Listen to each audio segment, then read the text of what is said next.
കനത്ത മഴയിൽ ഉത്തരേന്ത്യയിൽ വ്യാപക നാശനഷ്ടം. 4 മാസത്തിനിടെ ഹിമാചൽ പ്രദേശിൽ 366 പേർക്ക് ജീവൻ നഷ്ടമായി. 3390 വീടുകൾ തകർന്നെന്നും റിപ്പോർട്ട്. ഇന്നലെ പെയ്ത മഴയിൽ ജമ്മു കശ്മീരിലെ ശ്രീനഗറിലെ ദേശീയപാതയിൽ മണ്ണിടിച്ചിലുണ്ടായി. റോഡ് പൂർണ്ണമായും തകർന്നു.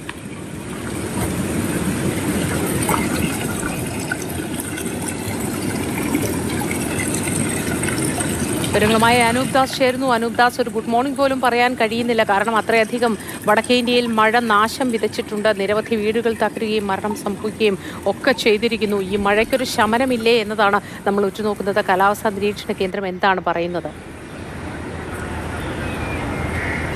മോത്തി, കഴിഞ്ഞ ഒരു 3 ദിവസമായി മഴ മാറി നിൽക്കുന്നുണ്ട്. ഇവിടെ ഇപ്പോൾ നമ്മൾ ഡൽഹിയിലൂടെ ഒഴുകുന്ന യമുന നദിയിലൊക്കെ വെള്ളം കയറിയ ഇടങ്ങളിൽ നിന്ന് ഏതാണ്ട് 2-3 അടി താഴേക്ക് ഇറങ്ങിയിട്ടുണ്ട്. ആശ്വാസമുണ്ട് കാര്യങ്ങൾ. പക്ഷേ അപ്പോഴാണ് ഹിമാചൽ പ്രദേശിൽ നിന്നുള്ള ഈ കണക്ക് വരുന്നത്. കഴിഞ്ഞ 4 മാസത്തിനിടെ, അതായത് സെപ്റ്റംബർ 6 വരെയുള്ള കണക്കാണ്. ജൂൺ മുതൽ 366 പേരാണ് മരണപ്പെട്ടത്. കേരളത്തിലെ ഒന്നാമത്തെയും രണ്ടാമത്തെയും പ്രളയത്തിൻ്റെ സമയത്ത് മരണപ്പെട്ട ആളുകളുടെ കണക്കിനോട് ചേർന്ന് നിൽക്കുന്നൊരു കണക്കാണ്. ഏതാണ്ട് 5000 കോടി രൂപയുടെ നഷ്ടം ആകെ സംഭവിച്ചു.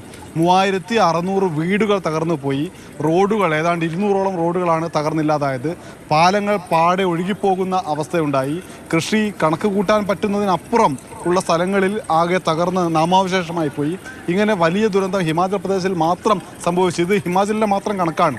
പഞ്ചാബിലും ഹരിയാനയിലും രാജസ്ഥാനിലും ഡൽഹിയിലും ഉത്തരാഖണ്ഡിലും ഒക്കെ വ്യാപകമായ നാശനഷ്ടം ഉണ്ടായിട്ടുണ്ട്. ഏറ്റവും ഒടുവിൽ ഇന്ന് ശ്രീനഗറിൽ ഒരു റോഡ് തന്നെ തകർന്നു പോയിരിക്കുന്നു.